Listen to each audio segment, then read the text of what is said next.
Salam sejahtera bagi kita semua. Di sini saya sebagai perwakilan dari kelompok 6 ingin mempresentasikan hasil pekerjaan kami tentang rekayasa ide yang berjudul Kepemimpinan di Negeri Cinta Kita ini. Sebelumnya izinkan saya untuk memperkenalkan diri dengan rekan-rekan saya. Saya sendiri Sinar Lovely Sarawani Lumban Tobing.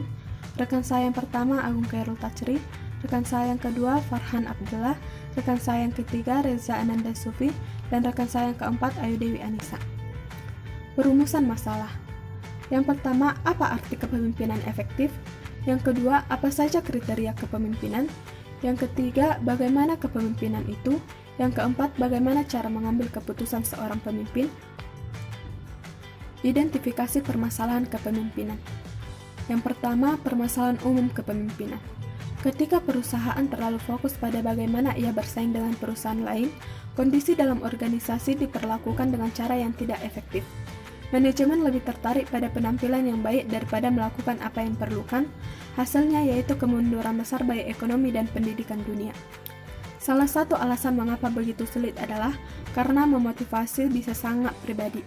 Biasanya para pemimpin yang tidak berpengalaman percaya bahwa faktor-faktor yang memotivasi seorang karyawan akan juga bekerja pada orang-orang lain, padahal satu ukuran tidak cocok untuk semua ketika berhubungan dengan memotivasi.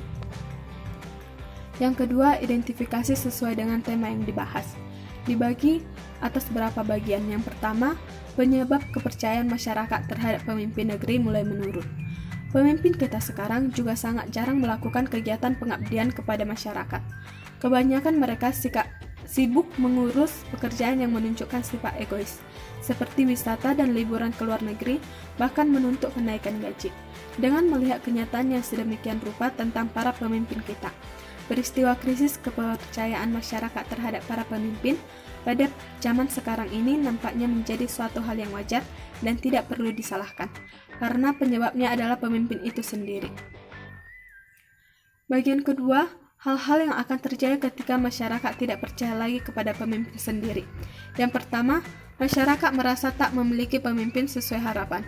Yang kedua, kecenderungan masyarakat loyal secara buta kepada yang memimpin. Yang ketiga, menyangkut masalah kehidupan, baik itu ekonomi, tradisi, budaya, dan sistem politik, akan berantakan.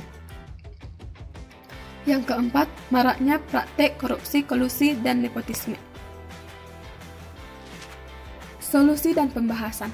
Cara untuk mengembalikan kepercayaan masyarakat yang menurun terhadap kepemimpinan negeri. Yang pertama, mengembalikan makna dan perilaku pemimpin sebagai good leader, bukan great leader. Bukan sebagai petinggi, tetapi sebagai pamong. Yang kedua, menerima kritik sebagai bagian rasa memiliki menunjukkan bobot seorang pemimpin. Yang ketiga, krisis kepemimpinan itu berakar dari krisis moral, maka perlu diselesaikan secara moral sebelum ada penyelesaian secara teknis manajerial.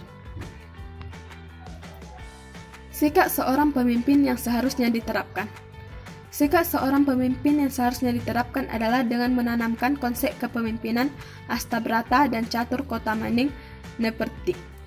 1. Konsep Astabrata adalah ajaran kepemimpinan yang terdapat dalam cerita Ramayana. Yang kedua, Catur Kota Maning Neperti adalah keempat sifat utama yang harus dimiliki seorang pemimpin. 4 sifat yang dimaksud adalah sebagai berikut. Yang pertama, Nana Wisesa Suda. Yang kedua, Kapri Hitaning Praja. Yang ketiga, kawinan. Yang keempat, wibawa.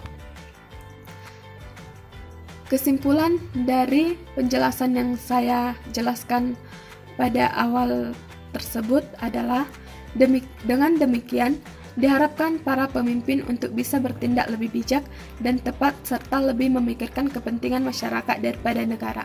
Dengan menanamkan nilai-nilai kepemimpinan dan diajarkan dari keluarga, lingkungan sekitar maupun dari pelajaran pemimpin pada masa-masa lalu yang pernah berjaya pada masanya, agar dapat menciptakan pemimpin yang tangguh, hebat, adil, bijaksana, dan disayangi oleh masyarakat yang dipimpinnya, serta bisa menjadi suri tauladan yang baik pula.